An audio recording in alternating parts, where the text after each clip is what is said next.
After days of deadly attacks and rising fear of a full-blown regional war, a fragile calm is beginning to take shape in West Asia. Iran and Israel have both agreed to a ceasefire, brokered by none other than the United States President Donald Trump, following a tense and violent week that saw missiles flying, bases hit, and nuclear sites bombed. But even as the ceasefire was announced, Iran's supreme leader, Ayatollah Ali Khamenei, sent a very clear and very definite message to the world.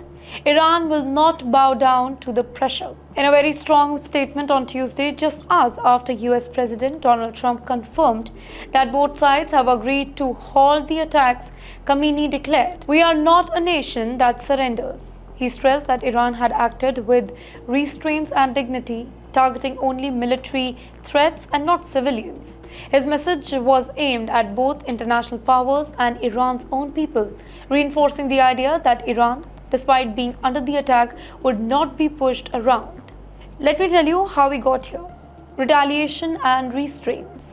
The situation escalated dramatically over the past week. First, the United States, under President Donald Trump's order, launched a very powerful airstrike on 3 of Iran's key nuclear facilities at Fordo, Natanz, and Isfahan, and that too using precision bunker buster bombs.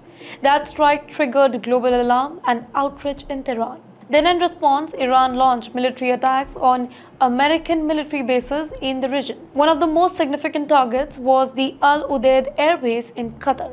Let me tell you, that's the largest US military base in the Middle East. Iran's military called this strike part of Operation Besharhat Fateh, or also we can call it Victory's Good News. The goal was clear: send a message to Washington that Iran's sovereignty was not up for any compromise. In the meantime, Qatar condemned the attack as a violation of its sovereignty, but they also confirmed that they had intercepted the missile successfully. No deaths or injuries were reported, and President Trump laid down the impact of the strike, calling it very weak and suggesting that Iran has given a warning ahead of time, something that likely helped avoid any type of casualty. Despite the drama and destruction of the past week, diplomacy found a very small opening. The United States, which had been in the center of the storm after joining Israel's campaign against Iran, stepped in to broker a ceasefire. Trump confirmed the deal on his social media platform Truth Social, saying that perhaps Iran can now proceed to peace and harmony in the region, and I will enthusiastically encourage Israel to do the same. But Khamenei is not celebrating right now. His tone is not one of relief, but of resistance. In his public remark, he emphasized that Iran did not start the aggression and had no interest in harming civilians. He said that we didn't harm anybody, but we will not accept any harassment from anybody under any circumstances. His words carried a mix of warning and pride, portraying Iran as the wronged party, yet firm and principled in its response.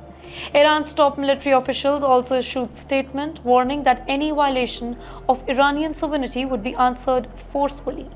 While the ceasefire has paused the violence, at least for now, Tehran made it very clear that this is not a sign of weakness. Rather, it's a strategic decision to avoid further escalation while keeping the option of retaliation firmly on the table.